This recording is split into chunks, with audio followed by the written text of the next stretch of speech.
तो सबसे पहले अपनी पत्नी को पढ़ाया, सावित्री बाई को कहा पहले तुम पढ़ो, फिर इन बहन बेटियों को पढ़ाओ। पुरुषों को मैं पढ़ाऊंगा, बहन बेटियों को तुम पढ़ाने का काम करो। जब ये समाज पढ़ लिख जाएगा तो अन्याय और अत्याचार का विरोध करेगा। तो मालूम है उस जमाने में क्या हुआ, उसकी छोटी सी मैं कथा संक्षेप में बता दूं। हमें मालूम होना चाहिए कि किसने क्या कुर्बानी किया। दरअसल कई बार हम जानते ही नहीं। तो उस समय महाराष्ट्र में जो पेशवा ब्राह्मण थे, पेशवा ब्राह्मणों की एक जाति होती है।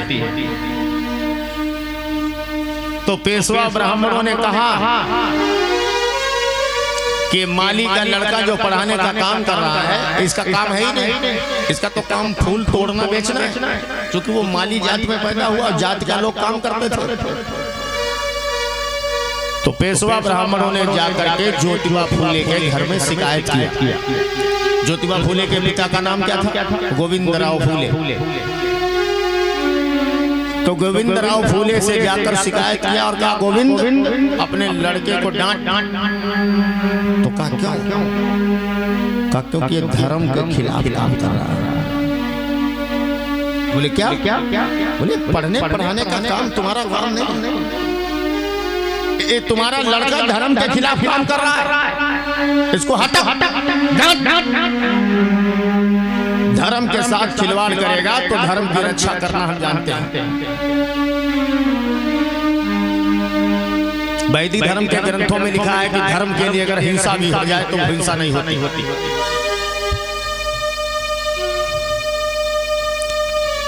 तो ज्योतिबा फूले के पिता ने शाम को जब आए तो उनसे कहा कि बेटा पढ़ाने का काम बंद कर दो। पेशवा बड़े नाराज हैं, बहुत ऊंची चीज है, हम तुम छोटे हैं, उनके मुंह लगना ठीक नहीं है, इसलिए पढ़ाने का काम बंद कर दो।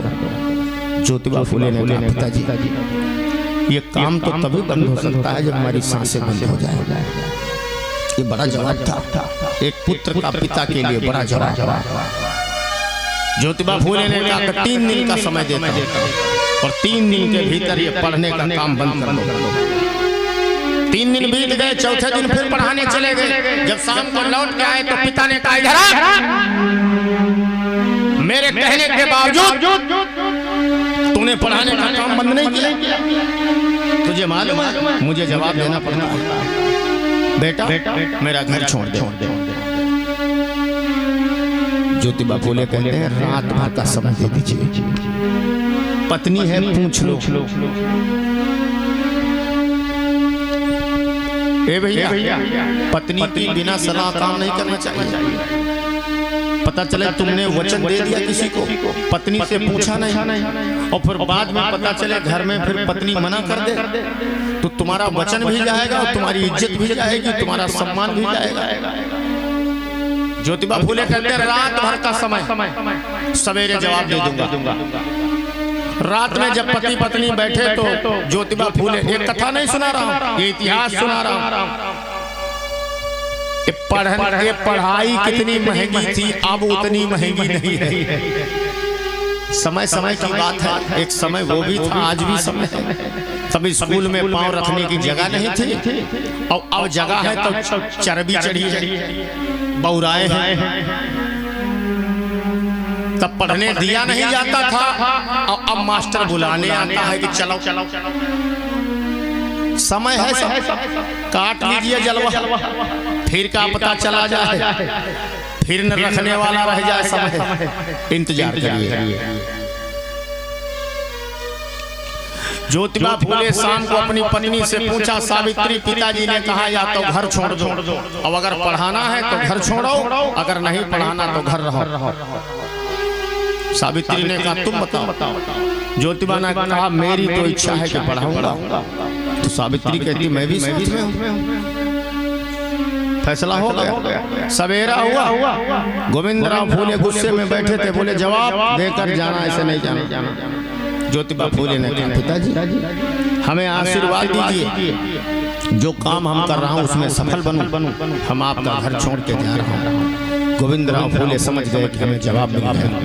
पढ़ाना बंद नहीं करेगा लेकिन घर छोड़ देगा। सोचिए लोगों, किसी को पढ़ाना इतना बड़ा अपराध था कि अपना ही घर, अपनी जगह, अपनी जमीन, अपना मकान, अपना परिवार छोड़ना पड़ा। ये बड़ी कुर्बानी थी। आजादी बिना कुर्बानी के नहीं मिलती। घर छूट गया, परिवार छूट गया, लेकिन पढ़ाना नहीं छूटा। ज्योतिबा फूले ने अपनी जिंदगी में 20 स्कूल खोले। 20 स्कूल। सन 1850 में पहला स्कूल खोला भीलवाला में, पुणे में। ये शिक्षा की कीमत। इतना करने पर भी जब चैन न मिला तो उन पेशवा लोगों ने ज्योतिबा फूले को मारने के लिए तैयारी किया। ये इतिहास यहीं पर बंद नहीं होता, ये इतिहास अभी आगे सांसें भरता है। और ज्योतिबा फूले को मारने के लिए उस जमाने में 500 रुपया दिया गया कि 500 रुपया दूंगा, ये माली के लड़के का कत्ल कर दो। ये वैसे नहीं मानेगा, ये धर्म की मट्टी पली पड़ रहा है। तो दो बदमाश रात में चाकू लेकर ज्योतिबा फूले के घर में घुस गए और सोते समय उन्हें पकड़ लिया। तो ज्योतिबा ने आहट सुनी तो पूछा कौन? तो बदमाशों ने कहा चिल्लाना नहीं, तो चाकू दिखाई। अगर बोले सर कलम कर दूंगा। क्यों भाई, हमें क्यों मारने आए हो? हमने तुम्हारा क्या लिया? मैं तुम्हारा दुश्मन हूँ, तुम्हारा शत्रु हूँ। बदमाश कहते नहीं, हम तुम्हें मारने आए हैं। तुम्हें क्या मिलेगा? 500 रुपया।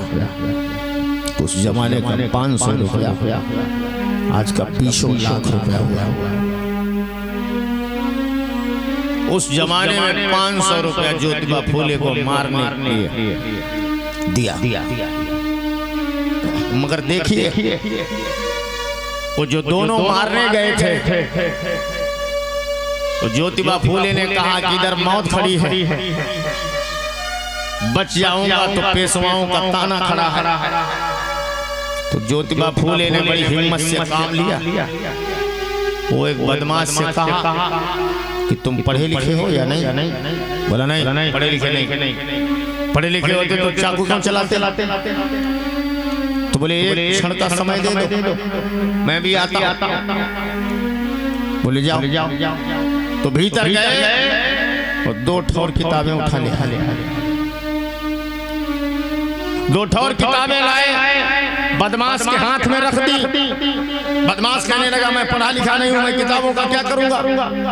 ज्योतिबा फूले ने कहा जब तुम हमारा कत्ल करके जाना, जब मैं मर जाऊं तो 500 रुपया लेकर जाना और ये 2 किताबें लेके जाना। तुम्हारे घर में बच्चे हैं? हाँ हैं। उन बच्चों को जाकर के पढ़ाना। बदमाश के हाथ से चाकू छूट गया, जमीन पर गिर गया, कांपने लगा। दूसरा कहने लगा भैया ये कोई साधारण आदमी नहीं है, कोई महात्मा है।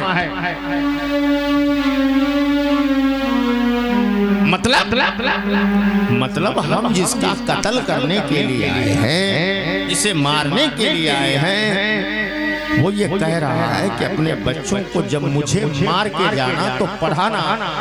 ऐसा कोई महात्मा ही कह सकता है। बदमाशों ने मारने का निश्चय बदल दिया, पैरों में गिर गए, बोले महात्मा हमें क्षमा कर दो। यूं ही महात्मा नहीं बन गए ज्योतिबा। महात्मा बनने का एक इतिहास है, महात्मा बनने की एक कथा है, महात्मा बनने की एक कहानी है। उन 2 बदमाशों के मन को जब बदल दिया तो उन्होंने ये उपाधि दे दिया कि ये महात्मा है, ये बड़ी महान आत्मा वाला आदमी है। जिसका हम मारने के लिए आए हैं वो कह रहा है कि अपने बच्चों को पढ़ाना, मुझे क्षमा कर दो। ज्योतिबा फूले ने कहा तुम अगर पश्चाताप करना चाहते हो तो अपने घर जाना और अपने बच्चों को पढ़ाना, ताकि वो तुम्हारे जैसे बदमाश ना बने, हमारे जैसे महात्मा बने। साथियों, माताओं, बहनों, ये थी ज्योतिबा फूले की कुर्बानी। वही शिक्षा का दूध पिलाने के लिए बाबा साहब ने 1920 में कहा, जिस शिक्षा का दूध 1850 में ज्योतिबा फूले पिला रहे थे। दोनों की शैली में कोई अंतर नहीं है। जिस काम को ज्योतिबा फूले शुरू कर दिया था, उसको डॉक्टर बाबा साहब अम्बेडकर ने अच्छा रूप दे दिया। ये ज्योतिबा फूले की कुर्बानी। इस तरह उन्होंने शिक्षा पढ़ाने का काम उस समय में किया। तो होनहार बच्चे जब छोटे छोटे पढ़ लिख जाएंगे तो भारत स्वयं उन्नति कर जाएगा। बोलिए तथागत बुद्ध भगवान की।